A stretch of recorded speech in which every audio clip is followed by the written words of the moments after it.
On est de retour pour cette dernière table ronde consacrée aux grands projets. Comment les concilier avec l'environnement? Je suis toujours avec Jessica Ibelaïden de Bâti Actu et j'accueille Carole Delga. Bonjour. Bonjour. Vous êtes présidente de la région Occitanie. À vos côtés, David Valence, maire de Saint-Dié, vous nous avez rejoint. Vous êtes également vice-président de la région Grand Est en charge des transports. Pour commencer, on va regarder un sujet d'Alexia Prunier et Nassim Gomri sur les défis du Grand Paris. On revient ensuite en plateau.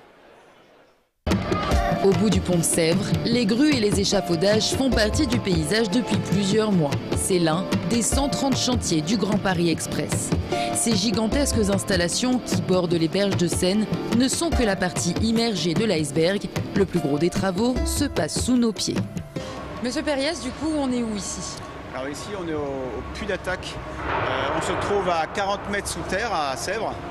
Et c'est l'entrée du tunnel qui va jusqu'à Fort-d'Issy-Vence-Clamart. Le tunnel fait 4150 mètres, avec un diamètre de 10 mètres environ. Et il servira plus tard au métro.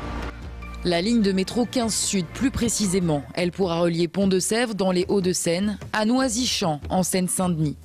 Une nouvelle ligne parmi tant d'autres. Le Grand Paris Express, c'est plus de 200 km de réseau et 68 gares en construction en Île-de-France. Rien que pour cette portion de 4 km au pont de Sèvres, le chantier est colossal.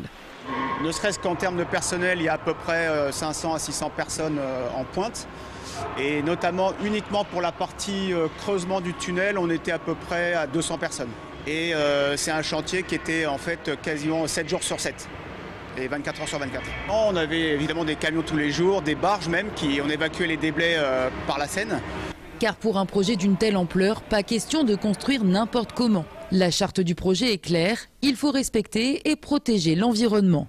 Et cela commence dès la phase de conception, avec un choix de matériaux plus écologiques. Les bétons dits béton bas carbone, on fait des expérimentations par exemple sur le lot 1, la ligne 18, avec une émission de moins 70, moins 80% par rapport à des bétons traditionnels. Donc, on s'inscrit dans cette dynamique d'exemplarité, de moindre émissions par rapport à des bétons qui représentent jusqu'à 50-55% des émissions d'un chantier d'infrastructure. Autre nouveauté, le mode de transport. 15% des déblais sont évacués par voie ferroviaire ou comme ici, par voie fluviale. Ces barges industrielles peuvent déplacer 2500 tonnes de terre en une seule fois, contre 30 pour un simple camion. Ces alternatives ont pour avantage de réduire les nuisances sonores, éviter la poussière aux alentours des chantiers et surtout réduire la pollution. Le groupe économise 30 à 50% des émissions de CO2 par rapport au trafic routier. Les terres déblayées sont ensuite recyclées et réutilisées pour d'autres projets. Pour ce chantier titanesque, il a tout de même fallu faire de la place. Des milliers d'arbres ont été abattus dans la région. Alors, la Société du Grand Paris a signé 20 mesures de compensation écologique et forestière réparties sur 22 sites franciliens, comme ici, à la plaine de Pierre-les-Bessancourt. La règle est de compenser ces défrichements par des plantation de boisements nouveaux et nous plantons 36 hectares en compensation de cette douzaine d'hectares défrichés. Un système gagnant pour tout le monde. La SGP compense les émissions négatives de ces chantiers et la plaine est revalorisée pour devenir dans quelques années un poumon vert en Île-de-France. Pour l'instant, ça fait des petits arbres et donc, dans une quinzaine d'années, déjà, ils auront un peu plus de hauteur, donc au-delà de 6 mètres. Et puis, ça ressemblera davantage à une forêt dans 30 ans, par exemple, où on aura déjà une ambiance forestière sur toute cette zone plantée. S'inscrire dans la durabilité, c'est aussi l'objectif fixé pour l'ensemble des ouvrages de ce super métro. À Villejuif, par exemple, c'est un projet unique qui voit le jour. Ce qui change, c'est qu'il n'y a aucun tunnel, aucune galerie, vous avez des escalators, vous circulez à l'air libre, donc vous êtes vraiment dans le prolongement, si je puis dire, d'une promenade dans la ville. De cette manière, le bâtiment sera bien moins énergivore. Elle est à l'air naturel, donc elle est ventilée naturellement, il n'y a aucune mécanique, il n'y a aucune machine pour ventiler la gare, il y a un environnement qui est favorable à un maintien d'une température égale. Vous avez la lumière naturelle Et donc en fait, cette gare vit au rythme des saisons, au rythme du quartier et à votre propre rythme biologique. Une fois terminée, d'ici 3 ans, la gare de Villejuif devrait accueillir près de 100 000 voyageurs quotidiennement. Grâce à tous ces leviers et solutions durables, au total, pour l'ensemble du Grand Paris Express, 14 millions de tonnes équivalent CO2 devraient être économisées à l'horizon 2050. Voilà pour les défis du Grand Paris. Jessica, au vu des contraintes environnementales que l'on connaît aujourd'hui, est-ce qu'on peut encore faire des grands projets en France ? Alors, on a vu que certains étaient en cours ou en tout cas en bonne voie. On en parlera sans doute tout à l'heure avec Carole Delga sur les LGV dans la région Occitanie. Et justement, ces projets s'affichent comme des solutions à des problèmes environnementaux et de mobilité. Pour l'avenir, est-ce qu'on aura encore de nouveaux projets neufs ? Ce n'est pas certain qu'il y en ait beaucoup, car ça pose des questions en matière d'environnement, mais aussi des questions en termes de capacité d'investissement. Par contre, peut-être s'il y a un grand projet à mener, on en parlait avec certains acteurs, c'est celui peut-être d'entretenir, d'améliorer, de moderniser les infrastructures existantes. Peut-être que ce sera ça le prochain pas. Et David Valence, vous nous parlerez peut-être de l'actualisation du rapport du Conseil d'orientation des infrastructures que vous présidez en ce sens. Carole Delga, on va peut-être commencer avec vous. Sur les nouveaux projets, il y a évidemment la ligne LGV Bordeaux-Toulouse qui a nécessité énormément d'investissements. Est-ce que d'ores et déjà le financement est bouclé? Ça y est? Oui, le financement est bouclé et je pense que nous pouvons faire des nouveaux projets parce que nous devons les faire. Parce qu'il est absolument indispensable d'avoir des grands projets, tout d'abord pour la relance économique. Nous savons très bien qu'avec les grands projets, ce sont des emplois non délocalisables et que la dépense publique qui est consacrée, en fait, a un retour sur investissement qui est démultiplié. Donc pour les finances publiques, d'avoir des grands projets, cela permet d'avoir une dynamique. On sait que donc c'est bon pour l'emploi, mais c'est bon aussi pour la compétitivité de nos entreprises. Parce que d'avoir des grands projets, cela leur permet d'être plus performantes. Je pense aux infrastructures de transport, de télécommunications. La question aussi sur les grands projets liés aux énergies renouvelables. C'est absolument indispensable pour notre transition énergétique. Et puis on est dans une période très particulière où nous rentrons l'Europe dans une période de guerre. Et je pense aussi qu'il faut savoir rappeler que les infrastructures de transport, les infrastructures de télécommunication, les infrastructures culturelles comme les musées, c'est ce qui permet de relier les gens. Et c'est ce qui permet aux valeurs républicaines d'être debout. Et là, il ne faut jamais limiter ou enfreindre le fait constructif. Parce que le fait constructif, c'est bon au point de vue économique, c'est bon au point de vue environnemental, et ça donne de la fierté au peuple. Et je pense que dans cette période, dans cette journée qui est très particulière, où nombre d'entre nous, on ne pensait jamais connaître une guerre sur le sol européen, eh bien, ça doit nous ramener aux réalités. Et nous avons besoin d'investissements. Alors, il y a des difficultés, je pense des procédures administratives qui sont trop longues, mais nous avons un vrai défi, c'est sur la question des compétences. Et là, nous devons agir en PAC, et les entreprises, et l'aspect privé et l'aspect public. En tant que présidente de Région de France, l'ensemble des présidentes et des présidents de région, nous défendons d'avoir des formations qui sont adaptées aux besoins des entreprises et qu'au moment de l'orientation, on fasse connaître la diversité des métiers, mais également la réalité des métiers. Sur, par exemple, un secteur de l'industrie que je connais bien, et bien souvent, il y a encore des images qui sont l'industrie de Zola. Et donc, il faut savoir de nouveau communiquer ce que sont ces métiers du bâtiment, des travaux publics, des nouvelles technologies qui sont absolument indispensables. Carole Delga, vous êtes présidente des régions de France, vous êtes aussi présidente de la région Occitanie, vous voulez faire de votre territoire à la fois une région de l'hydrogène, de l'éolien flottant, de l'éco-construction, du fabriqué en Occitanie. Comment vous allez faire concrètement? Avec de la volonté, en travaillant en collectif. Voilà.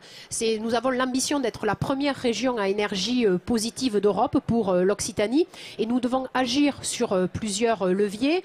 La question des transports collectifs, la question des économies d'énergie, d'où l'éco-construction.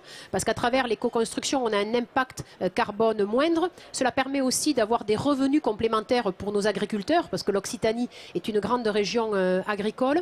C'est également toute la question du fabriqué en Occitanie, moi je crois beaucoup à la question de la souveraineté. La souveraineté, c'est pas du repli sur soi. La souveraineté, c'est être maître de son destin et d'avoir des emplois sur place. Et nous devons faire preuve de volontarisme, mais également de savoir travailler en partenariat public-privé et de démontrer que nous pouvons concilier économie et écologie. Cela, c'est indispensable parce que nous avons une urgence climatique, mais nous pouvons le faire. Nous ne devons pas être dans le dogmatisme, dans l'écologie de la sanction, mais au contraire dans l'écologie de faire. Et c'est ce que nous réalisons dans nos différentes régions, et tout particulièrement en Occitanie. Il y a aussi l'enjeu de l'accueil des grands projets au sein de la collectivité, au sein de la population. David Valence, comment vous avez fait rouvrir la ligne ferroviaire, on l'a dit tout à l'heure, Saint-Dié-Épinal. Comment le projet a été accueilli au moment de ce projet de réouverture? Comment ça a été accueilli par les habitants? Je voulais d'abord dire que Carole Delga a eu 1000 fois raison de poser le débat en termes de civilisation. Parce que dans le fond, quand on parle d'infrastructure, on parle de modèle de civilisation. La démobilité dont on parle parfois, ça doit être la fin de la mobilité déraisonnable. Quand vous faisiez l'aller-retour dans une journée pour une réunion qui durait 1 heure à Marseille, et quand vous étiez homme ou femme d'affaires, mais la capacité de se déplacer, ça reste un marqueur de progrès. Et là-dessus, je crois qu'il faut vraiment insister et ne pas se résigner à ce qu'on se déplace moins, à ce qu'on communique moins et à ce que les plus pauvres, parce que ce serait ça à la fin le monde qu'on dessinerait, aient moins la capacité de se déplacer.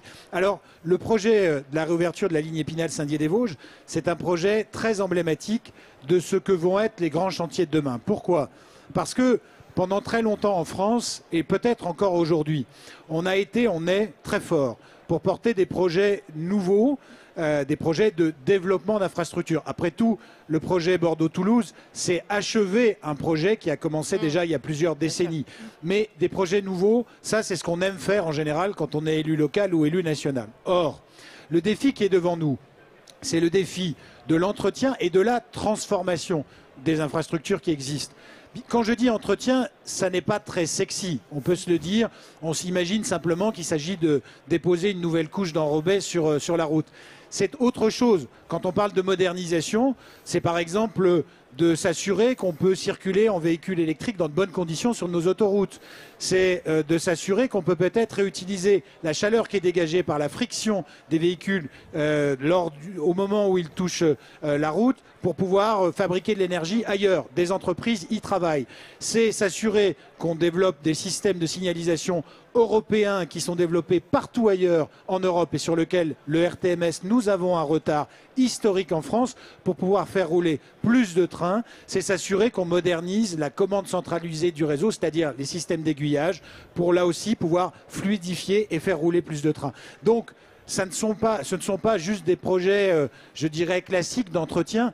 Quand vous parlez du nœud ferroviaire de Lyon, c'est un sujet fondamental d'échelle nationale qui va permettre de décongestionner, de fluidifier les relations entre le nord de la France et le sud. Donc je crois qu'il faut avoir la raison et le courage de dire que dans les années qui viennent, le sujet numéro 1 en matière d'infrastructure, et ce seront des grands projets, ce sera de développer et de moderniser les infrastructures que nous avons, parce qu'encore une fois en France, on aime bien se créer un nouveau patrimoine, mais on ne l'entretient pas bien et souvent on ne sait pas assez quoi en faire. Alors justement, Carole Delga, comment on fait pour anticiper ces besoins et avoir une vision comme ça à 10, 15 ans, 20 ans, 50 ans même ? Disons qu'il faut toujours anticiper pour ne pas subir. Et il faut être clairement dans l'entretien des infrastructures existantes, mais également voir les grandes tendances. Aujourd'hui, il faut être clair qu'il y a une aspiration sociétale qui a changé. La question de l'hypermétropolisation est derrière nous. Aujourd'hui, ce que nous demandent les Françaises et les Français, je dirais même à l'échelle de l'Europe, c'est d'avoir plus de qualité de vie. Et donc là, nous sommes dans une nouvelle ère, des villes moyennes, d'équilibre, des villages d'équilibre. Et donc nous devons relier les gens. Et c'est pourquoi, à travers l'infrastructure Toulouse-Bordeaux, donc je vais rappeler à David que c'est Toulouse-Bordeaux. On commence par Toulouse et on va aller à Bordeaux. C'est un private joke. Donc là, nous avons la nécessité d'avoir les LGV pour se relier bien sûr à Paris et à l'international, mais également pour pouvoir développer les transports du quotidien, parce que nous avons l'étoile ferroviaire toulousaine qui est complètement saturée. Et si je n'ai pas une deuxième ligne, je ne peux pas augmenter mes fameux TER. Et ça veut dire qu'on va avoir un engorgement de Toulouse qui est très fort, mais j'ai la même problématique sur l'axe du littoral méditerranéen. Et je pense que dans cette période de bouleversement où il y a de grands changements d'aspiration sociétale et où il y a une urgence climatique, il faut en effet investir dans la question des transports, dans la question du lien. Alors, Jessica. Les investissements en termes de transition écologique vont être massifs, on le sait, sur les lignes à grande vitesse, le grand projet ferroviaire du Sud-Ouest. La société de projet devrait être créée très prochainement. Quel est le calendrier? Est-ce qu'on a parlé d'une taxe spécifique prélevée peut-être sur les bureaux, à l'image de ce qui se fait sur le Grand Paris Express? Est-ce qu'on peut envisager justement pour financer tous ces investissements on ne va pas parler d'écotaxe puisque c'est un sujet un peu fâcheux, disons, en France, mais est-ce qu'on ne peut pas envisager des contributions pour financer la transition écologique et les investissements que ça demande? Oui, alors pour le grand projet du Sud-Ouest, que ce soit Toulouse, Bordeaux ou Bordeaux-Dax, nous avons donc décidé de faire une société de projet qui va intégrer donc une société de financement, puisque malheureusement l'État ne va donner que 40%, hein, c'est-à-dire les collectivités locales vont donner quand même 40%, ce qui est une première en France en tant qu'effort des collectivités locales. Et nous avons besoin d'un temps long pour avoir les capacités budgétaires, d'où la société de financement. Par exemple, pour la région Occitanie, ça va être 1,2 milliard d'euros de décaissement. Mais c'est absolument indispensable. Et nous avons en effet prévu dans le modèle de la société de projet, société de financement, de nous inspirer de dispositifs de fiscalité qui existent. Alors aujourd'hui, la taxe sur le bureau est à l'étude, n'est pas décidée. Mais je pense qu'il faut quand même avoir une réflexion globale sur la question de la fiscalité. Quand il y a des investissements publics qui sont de cette envergure, qui ont des retombées économiques, en particulier en termes de valorisation du foncier, il n'est pas illogique qu'au moment de la cession, au moment de la vente, il y ait un retour sur les investisseurs publics. Et c'est vrai.